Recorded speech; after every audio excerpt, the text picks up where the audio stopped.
So to solve these equations, let's first identify what is known and what is unknown. So the unknowns are theta and h, right?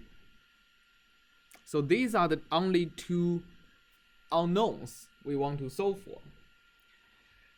There are also other quantities that depend on these unknowns, but are not going to be independent variables in our solution. So these are going to be the dependent variables like h star, t, d, and h star here. The rest are known. So the known functions are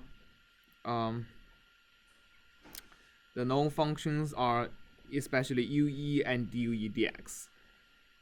So this is the first stage of our experiment. So fixing ue, and with the known ue and the known due dx, let's try to solve these equations to see what happens. All right. Okay. So the basis of our solution is we are going to start. Let's see, from the Thwaites code we had before, and let's call it two equation model. So here let's still use the same profile just to validate our solution. It should be not much different from Thwaites code. And we don't use lambda anymore, right? The Thwaites parameter we no longer use. Instead, we parameterize everything in terms of h, all right? So we still keep the same nu. And now, let's identify how we want to discretize this equation. Okay. So first of all, to set our initial condition, we have the same problem as setting initial condition, right? So if ue at the leading edge is equal to 0, the right hand side of actually all these equations has a divide by ue, right? So there is a singularity here. In order to get rid of this singularity, let's multiply ue on both sides of the equation. Actually, let's multiply ue times theta on both sides of the equation. And on the second equation, let's multiply ue times theta squared. Okay, so the first equation becomes ue times theta times d theta dx is actually half of d theta squared dx, right? D theta squared dx is 2 theta times d theta dx, so that becomes ue times theta.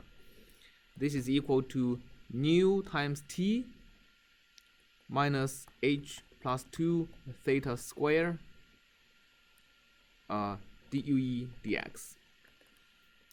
The second equation, let's see. Let's multiply ue theta square and then divide by h star, because I want to get rid of these h stars.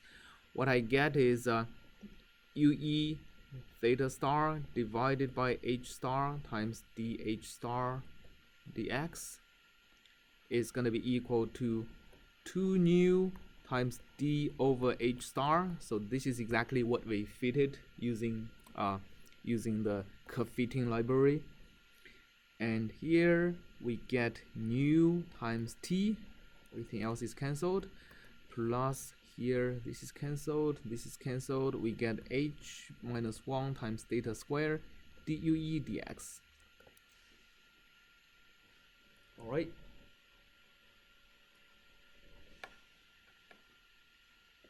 So let's put that into MATLAB, and the method we are going to be using to solve these now nonlinear equations, right? Because first of all the curve fittings we used are nonlinear, right? None of them are linear. In Thwaites method, we got linear equations because we used the linear curve fitting. Here, everything is nonlinear. So we need the method of solving nonlinear equations. And of course, the ideal way is going to be using Newton's method. But here, let's just take a quicker approach, use the fsolve function in MATLAB. And what it does, it'll try to approximate the Jacobian using finite difference, and use kind of quasi-Newton method to find the root. So it's kind of an automatic root finding subroutine built-in MATLAB. What it needs is a function that, given the independent variables, it evaluates the residual. Okay, so let's code up a function to compute the right-hand side minus left-hand side. Okay, so let's code up a function down here, residual, and the unknown is theta square and h. Let's say h theta square. All right, so that's the input. That's the independent variables. Let's leave whatever it needs to be later. We'll deal with that later.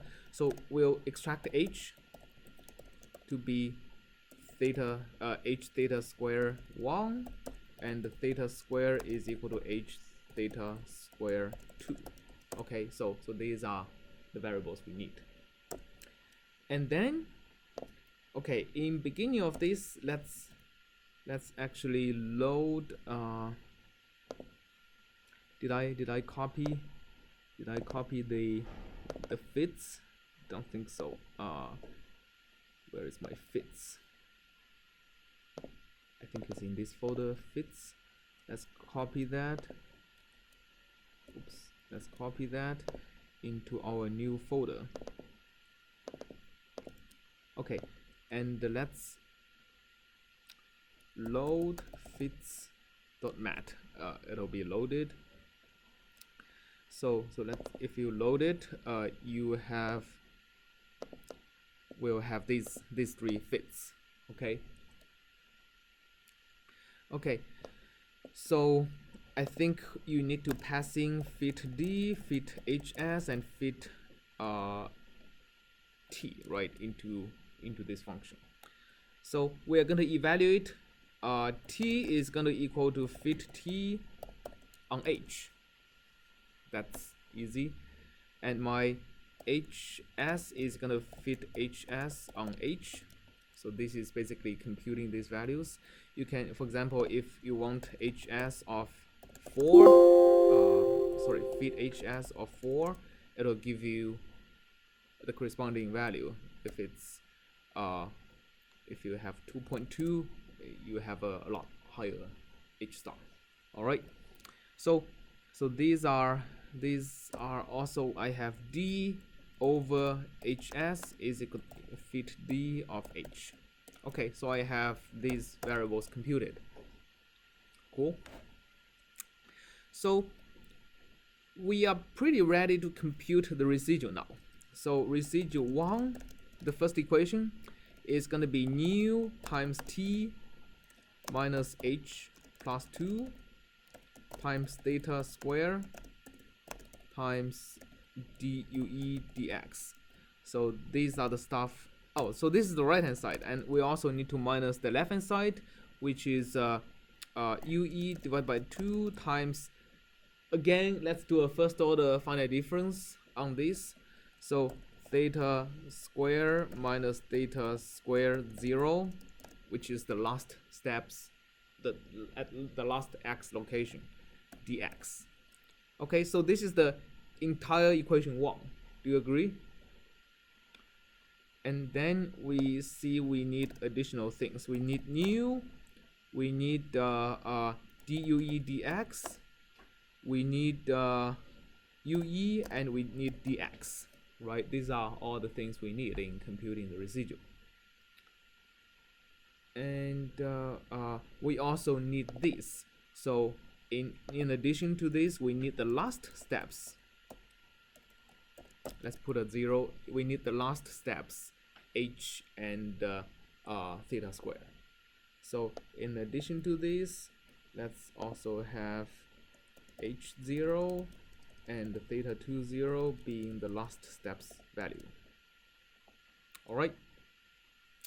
So now we have all the variables we need to compute the residual of the first equation. The second equation is the same, but like it's a little bit longer. So 2 times nu times d over hs, right? So that's the d over h star minus nu times t plus h minus 1 times theta square times due dx. So that's the right hand side. The left hand side is we have ue times theta square divided by h star times the finite difference of h star, right? So we have h star minus h star 0. Again, I think we need to compute h star 0 from the last time steps h. Alright, now we have the whole residual computed.